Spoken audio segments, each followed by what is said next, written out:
to the Mustache and the Beard.com, Two Grey Geeks. Changing the world, one post at a time. My name is Louis Matos. It really I is. am the Mustache. And we have something new today. But before the something new, we have something old. My partner We have in something crime. old and something blue. Black and blue. My buddy. Junior Figueroa, a.k.a. The Beard, coming to you live from sunny Puerto Rico. Sunny Puerto Rico, where the beaches are wetter, the martinis are drier, and the women are hotter. Yes! Woo! Bringing back an old intro. That's awesome. And kind of suits what we're going to be talking about today. Oh, yes. Well, yeah, we have... And they may have noticed that we're not in color. Yeah, they bled us. They let us dry. Yeah, so we are starting this new feature called VIP Video. Which stands for... No. Shut up. It stands for... Vintage. Oh. No, don't you say it. It stands for Vintage Iconic Playhouse. Yes, the Vintage Iconic Playhouse. Oh man. Where we will be talking... we'll be talking about classic movies. Classic. According to our definition of classic. Yes, which is 3 criteria. The time-oriented criteria. 50 years? Yes. At least 50, well, up until 1970. Yeah. 50 years. Yeah, so anything earlier than 1970, we consider a classic. It also has to be a paradigm shift. Right. And Exceptional. exceptionalism. That's right. So yeah, so it has to have these 3 criteria to be considered a classic. And this movie that we will be talking about today... What is it that we're doing today? We're doing The Bride of Frankenstein. The original Bride of Frankenstein? The original Bride of Frankenstein, 1935. 1935. So... I wasn't even an idea back then. Yeah, I know. Neither was I. But that is the year my mother was born. Oh, was it really? 1935. Oh. Yeah. All right, so The Bride of Frankenstein, we always start with background, so we'll start with a little background. The Bride of Frankenstein is a 1935 American science fiction horror film. The first sequel to Universal Pictures' Frankenstein, 1931, Right. which we saw both movies together. We did a double feature. We saw Frankenstein and we watched The Bride of Frankenstein. This movie is widely regarded as one of the best sequels in cinematic history, with some fans and critics saying it is better than the original. And the research I did, some people said it's better. It's better, and I'm bitter about it. I think you got it right. It's better than the original. Right. So, do you agree or disagree? I wholeheartedly disagree. Okay. Not because I think it's a bad movie. Mm-hmm. I'm not saying that it's a bad movie. I enjoyed the movie. I think it's a great movie. I just don't think it's better than the first one. I think the first one, to be honest with you, can I be honest? No, go ahead. Can I be honest honest with you? Be honest. Let's be honest. Let's be honest. If I was gonna rate Frankenstein, I would give it 5 Grey Geeks. I think it's perfect. But I don't think This one's perfect. Bride is perfect. That's just the difference. All right, so yeah, we'll just so that you know, because we're doing an autopsy of a sequel, chances are we will probably spoil Yeah, some of the movies, some of the original. You can't help it. Right. You can't help it. So as a consequence, if you don't want us to reveal anything about Frankenstein, you should probably not watch this movie. Watch this video. Yeah. But, having said that, don't you dare stop watching this movie. So, we're going to start talking about James Whale. The director. Yes, directed Bride of Frankenstein. Directed Frankenstein. What's funny is that he initially said, no, I don't want to direct Bride, because he thought he'd already done everything with Frankenstein. Right. He So, said it all. Yeah, so he felt that Bride would be a cheap imitation, and then he directed Invisible Man, and then he said, "Give me Bride." Give me Bride. The man knows film. It's pretty clear. There are transition moments that he fades and comes back with a fade. So fade in, fade out. Fade out, fade in. Excellent doing that work. Pacing. Uh-huh. Oh my God. Does he know how to pace a movie? Yeah. So before we get to the movie, we're going to talk a little bit, an aside, about James Whale. Yes. James Whale was openly gay, so many people, especially modern audiences, have imputed subtext and so on the characters, and many readings.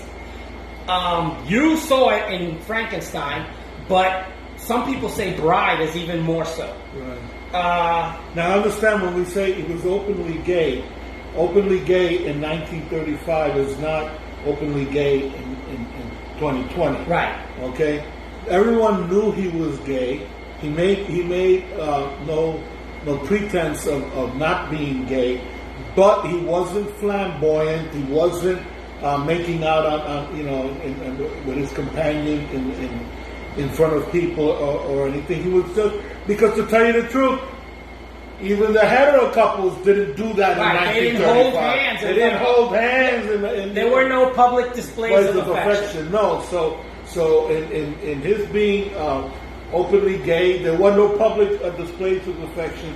Simply, everyone in the industry knew that he was gay. Right. It wasn't a secret. And he lived with his companion, David Lewis. Right. He said, and this David Lewis says, he said James's homosexuality was not germane to him as a filmmaker. Jimmy was first and foremost an artist. His films represent the work of an artist. Not a gay artist, but an artist. An artist who happened to be gay. Yeah, so an artist creates a work of art with his own set of values unique to that artist, puts it out into the world, but it is we that interpret it for ourselves. We don't put, James Whale must have meant. You could do that, but you're putting your own values on it.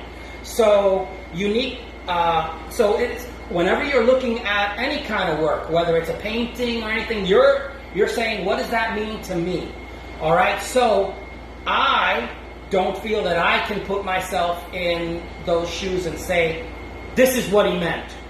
So I interpret it according to my own unique set of values and hope that when we give these videos, people are interpreting according to themselves. So this is what I see in the movie. You may not see it. Yeah, you might look at it and say, okay, the Mustache says that he thinks this. No. I don't see that, but that's okay. Right. That's okay. Right. That's okay. In any work of art, that's how it goes. Whether it be a painting, a poem, anything. Now, yeah, so you wanted to add something to that according to Frankenstein. Well, in Frankenstein, I felt that perhaps why it was so perfect, the film, is that I think that I felt that James Whale had transcribed a lot of his pain onto the creature. Not that the creature was gay, not that the story is about a gay creature, but simply that we all experience pain. Mm-hmm. We all suffer. We're all human beings. We have moments when we're humiliated. We have moments where we feel put upon. We have moments where we just want to cry. And I think that James Whale took those moments and succeeded so beautifully in transposing them onto the creature. And then Boris Karloff, being the consummate actor that he is, ran with it.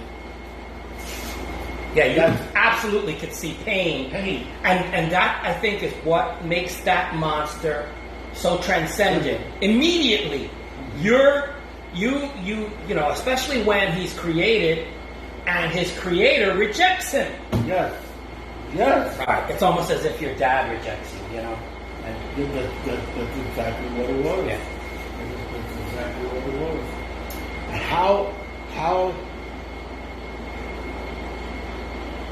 How painful to be born full grown and have your father reject you. Yeah, no growing pains. That's it. Yeah, after doing a pre-screening of Frankenstein, before the movie was even released, Frankenstein, 1931, Universal knew they were going to do a sequel. They see the pre-screen, they're like, this monster is transcendent, it's important. But it took 4 years for them to do a sequel, because even though they knew they were going to do a sequel, the script changes, they were like, okay, what's going to follow it up? And what better way than having the continuation of Mary Shelley's story is, you know, the creature says, okay, I want a companion.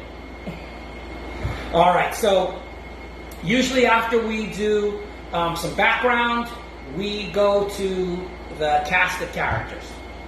So you ready to do that? Sure, absolutely. Is there anything else that you wanted to add? No. Okay. All right, so first and foremost, you already mentioned Boris Karloff as the monster. Interestingly enough, in Bride of Frankenstein, the credit is Karloff, not Boris Karloff. Karloff. Yes, already. One word, one name, Karloff. In those 5 years, yes, he became. That's it. Yeah, he was Karloff. A household word. Right. So I mean that in Frankenstein, they do a unique thing. Yeah. They do credits in the beginning and they do credits at the end.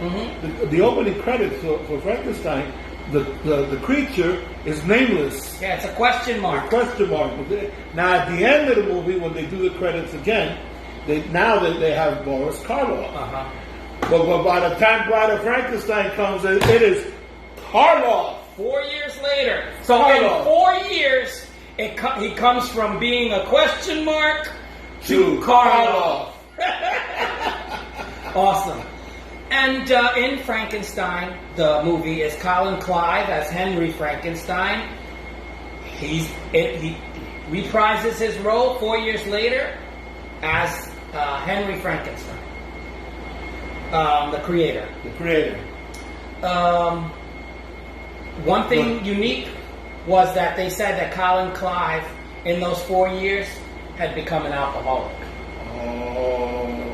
So yeah, so some of his parts are kind of, if you look at him now in this movie, he's a little more agitated and animated and twitchy. Yeah, he's twitchy.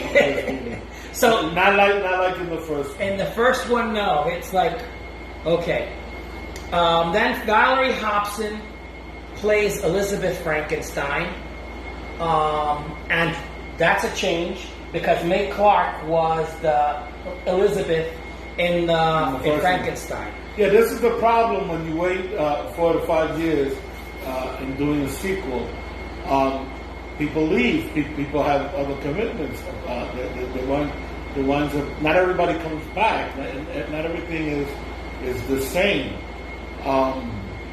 It's not like nowadays. Nowadays, this is why they do three film contracts. Right. They make you do a 3-picture deal. You know, so they got you hooked into the sequel even before the first one has been done.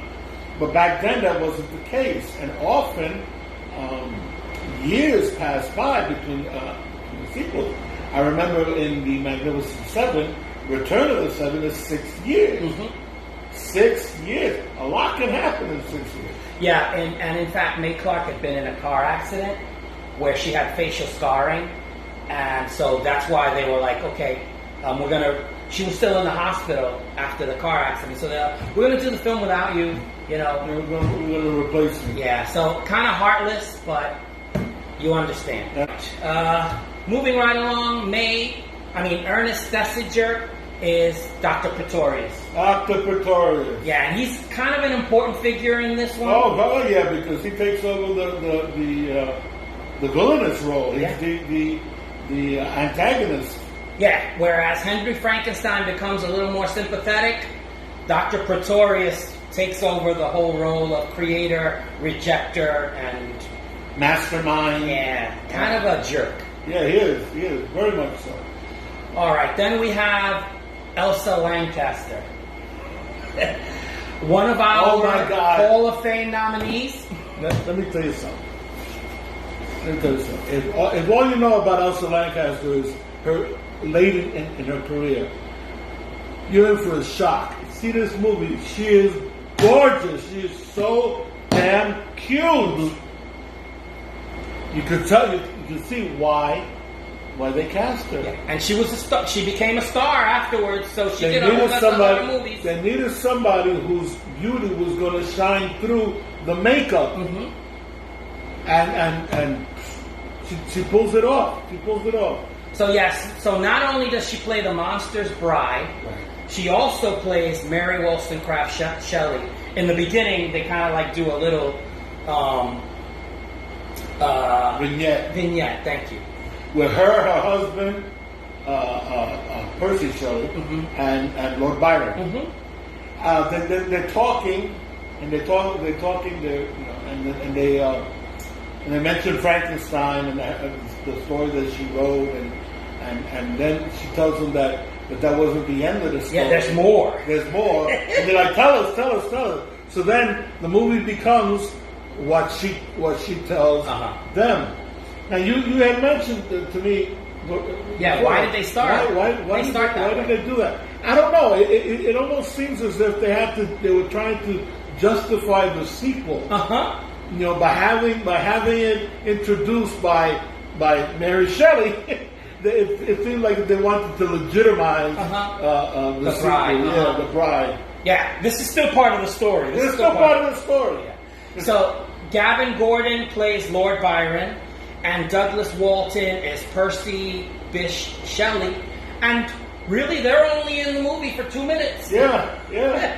But it does give us a chance to see Elsa Lancaster without that crazy makeup. In gown, in a by the fire, in a high class setting. You know, it does. I wonder if she wrote that into her contract. If you're gonna dress me up in rags and an Afro puff, then I gotta start the movie in a dress. Yeah. Then we have Una O'Connor, who is Minnie. And James Whale said that he loved working with her. He keeps using her over and over. And she had another one with a huge career. And it's like, she's annoying. She's like, the monster's here. It's like, she's a screamer. And the funny thing is that I've seen her before. I recognize her as Maid Marian's handmaid in The Adventures of Robin Hood with Harold Flynn and Olivia de Havilland. But she wasn't that annoying. It's funny. She was in like 60 movies, which is a substantial career for somebody who that high pitched voice. Yeah, that voice is just like grating. And she's even worse in The Invisible Man. Really? Just wait when we watch The Invisible Man. All right, so O.P. Heggie is the blind hermit. Oh. Yeah. Another really good character. A really great sequence. Important. That whole sequence with the blind hermit, so important and so well done. I mean, they have you like if you were in the theater eating popcorn, you'd have stopped eating the popcorn. Yeah, yeah. He absolutely is mesmerizing, and the affection he shows the monster. And Karloff, oh my God, he knows exactly how to play the scene. He knows exactly how to play the scene. And he says, you know, thank you, Lord, for bringing me a friend. Just what the monster needed to hear. Yeah. And the monster, and what's interesting because it's the range of the creature still isn't talking. The range of emotions that Karloff manages to portray, because he's suspicious, he's happy, he gets angry, you know. He gets over it. It's the wide range of emotions. Hungry. He's hungry, right? He's delighted. He's surprised. You know, Cries. Even cries. The wide range of emotions that Karloff manages to convey silently. Because he's still not. I mean, he's grunting and growling and everything, but he's still not articulate. That's incredible. Agree about Karloff? Oh, absolutely. No, that's. I think what's funny is that Karloff was kind of mad that he had lines. You think so? No, he said it. Oh, he said it? It's part of the research I did. Karloff said it's stupid that the monster has lines, but it's not stupid the way he does it. Oh, yeah. So when he read the script, he was like, "What?" All right. So Dwight Fry is Carl, one of the Pretorius' henchmen. He's in the first movie as Fritz. Right. We love Fritz. Right. We love Fritz. Fritz was the beginning. At the beginning of a horror trope. Mm-hmm. He's the hunchback henchman. And so they bring him. He dies. They bring not the character back, but they bring the actor back. And I'm glad they did. Yeah, totally. I'm going to mention two people that are just walk-ons. Walter Brennan is a villager that is uncredited. I did not realize that was Walter Brennan. No, but you did realize John Carradine. John Carradine, he's a hunter, uncredited. Really? Uncredited. It's interesting because this guy goes on to play Dracula after Bela Lugosi. Beard. Walter Brennan played in The Westerner, How the West Was Won, Rio Bravo. Yeah. Extensive resume. Yes. Won 3 Academy Awards. Yes. And here movie star, TV star. Nothing. He's nobody. Dramatic actor, villain, comedic sidekick. The guy could do it all. And then John Carradine did close to 300 movies, Junior.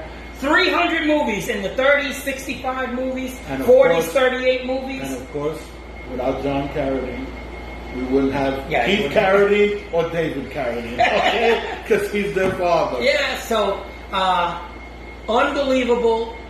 Here in this movie, you have the beginnings of 2 major stars that aren't even credited.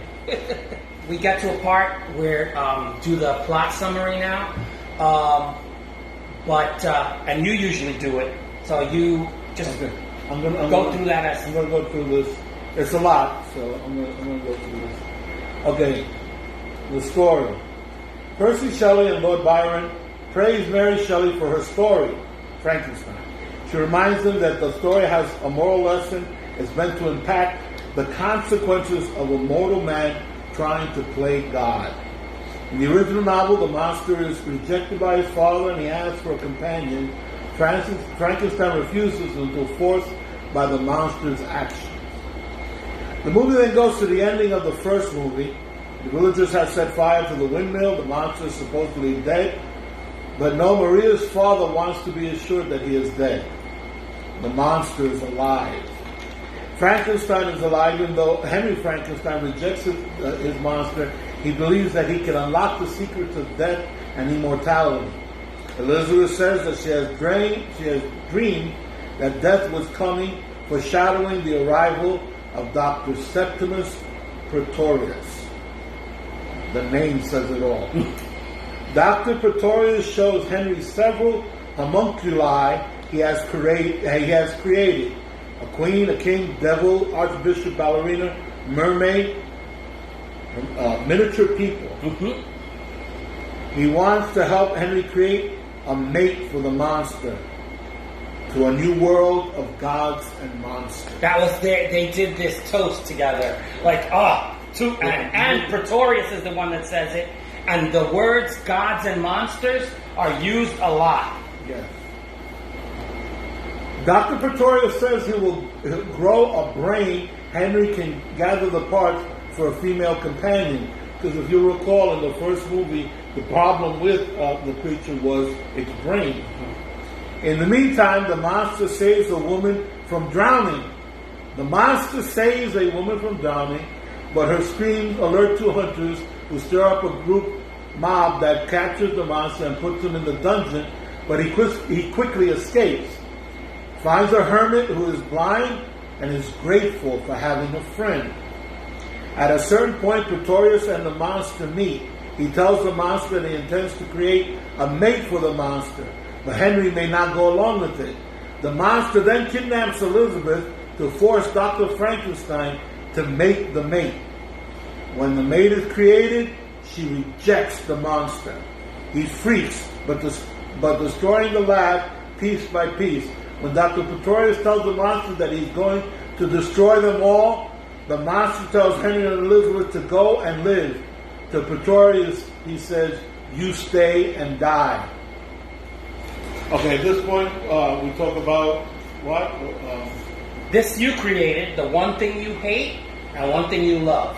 And you always say the negative first. And to end on a positive note. Okay, you want me to go first? Yeah, go ahead. Okay, I hated the homunculi. Oh my God, I hated the homunculi. It's so out of place. If I had the power, I would track down every print of this movie and cut that scene out.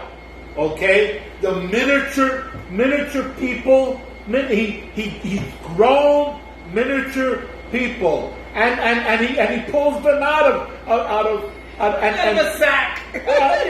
And one's a ballerina, and she starts dancing, and another one's a mermaid, and oh my God, why? They line them up. Yeah, why? I don't understand it. Why?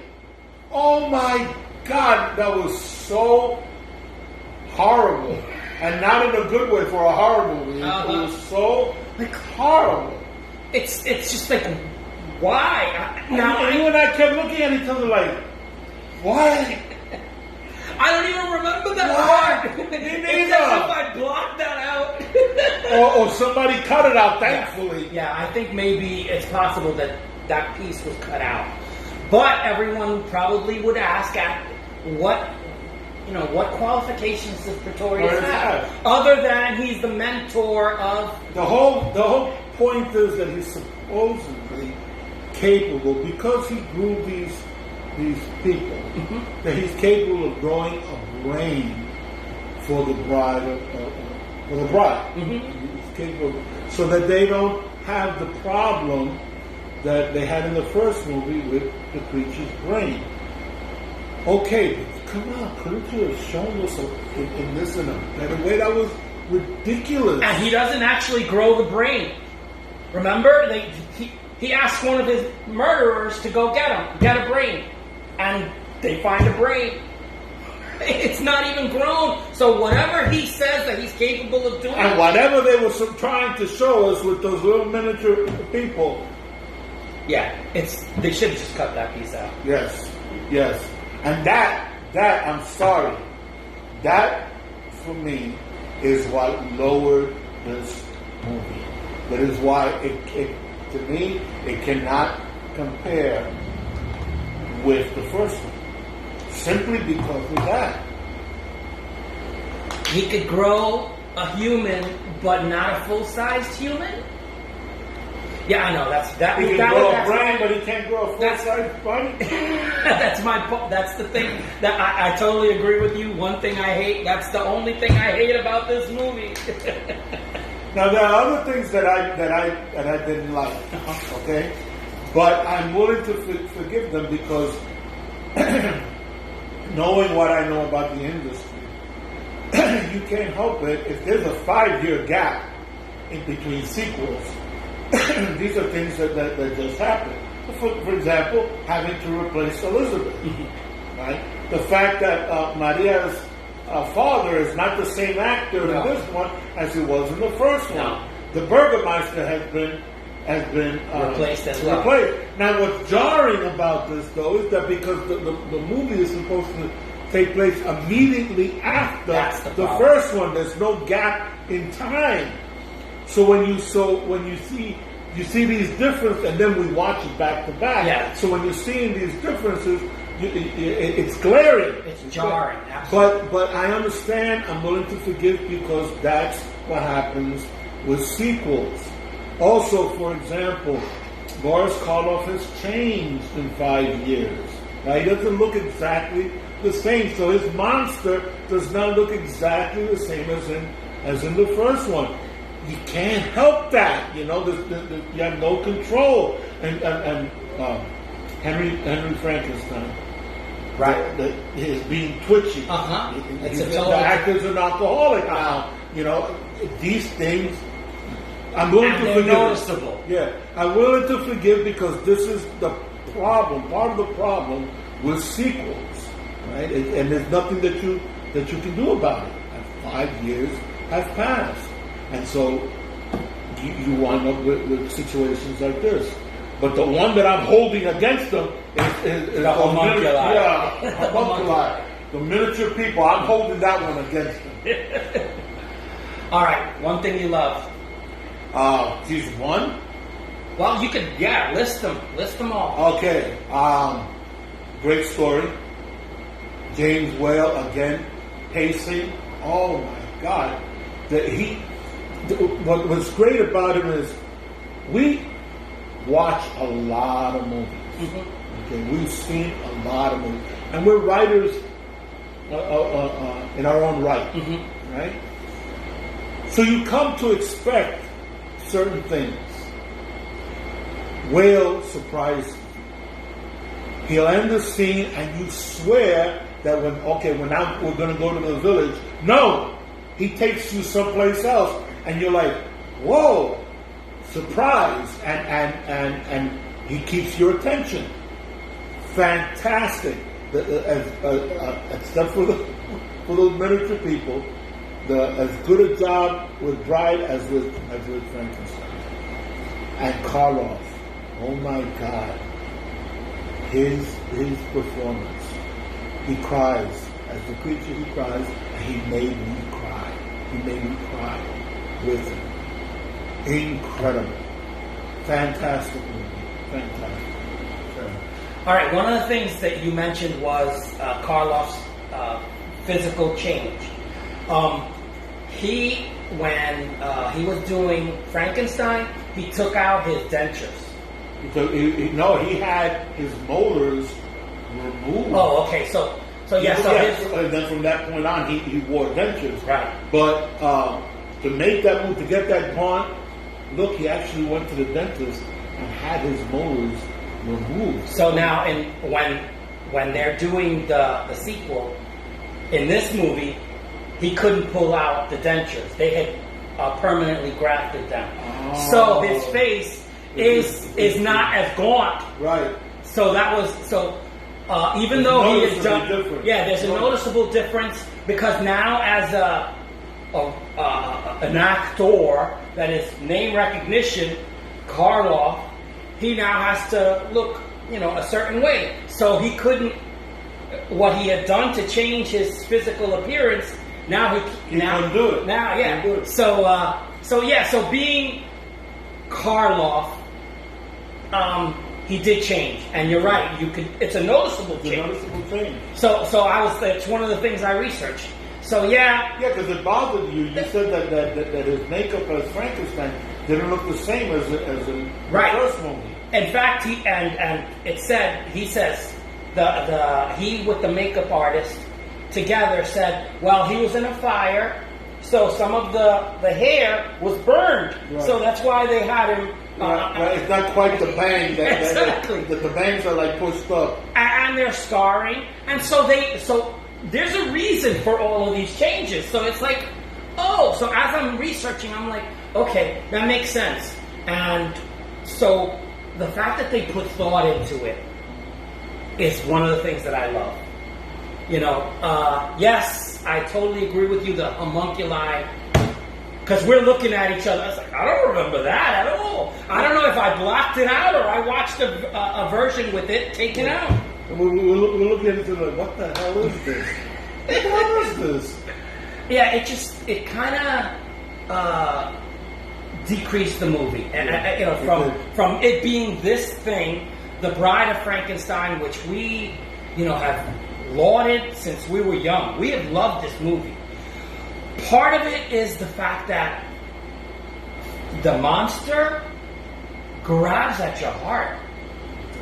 And you see him going through the range of emotions, Junior, and I'm like, I know. And you see, we're actually watching him grow up. We're actually watching him grow up. Because although he's created full grown, right, he goes through a rite of passage. So that in the first movie with Maria, he unwantedly kills the little girl. Right? They're throwing flowers in the water, and the flowers are floating, and he's delighted. And the flowers are pretty. The little girl's pretty. There are no more flowers, so he picks up the little girl and he throws her in the water. Pretty things float. She drowns. Okay. And he runs. He's like, "Oh my God!" He's devastated. What have I done? What? You know, and he's devastated. Okay. In this movie, there is a shepherdess who falls in the water. She's drowning. He jumps in and he saves her. Okay. That is his moment of redemption. Okay. That's to make up for Maria. Not that it does any good, because he's captured after that and thrown into a dungeon. But for us and for himself, that is his moment of redemption. Yeah. When they capture him, one of the great things is I'm noticing is they're taking the monster to the dungeon, right? At the end of the hall, the camera's here at the beginning of the hall. Inside of the dungeon, and we're seeing the monster being brought. Fade out, and then boom, he's right in the beginning of the entrance to the dungeon. Fade in. It's just magnificent, so that you're not wasting time of watching them bring him through the hallway. Whale just boom, just like moves it along. Doesn't, you know, the pacing. No filler. The pacing. All meat. It's all meat. The pacing is boom, boom, boom, boom, boom. And at the end of this movie, which is only about 70 minutes long, you're amazed at all the story you got. Everything that you've seen. Yes. So definitely, those are the things that I love. Let's go to ratings and recommendations. Want me to go first? If you wish. No, if you wish. Go first, yes. And don't whisper. I am not whispering. Although it is appropriate that we created the house of whispers and shadows. I cannot rate this as high as I would Frankenstein. But I love the movie. I think it's fantastic, except for my complaint. So I am willing to give it 4 Grey Geeks. 4 Grey Geeks, which, you know... for us is excellent. Is excellent. 4 Grey Geeks means excellent. 4 out of 5. 5 means perfect.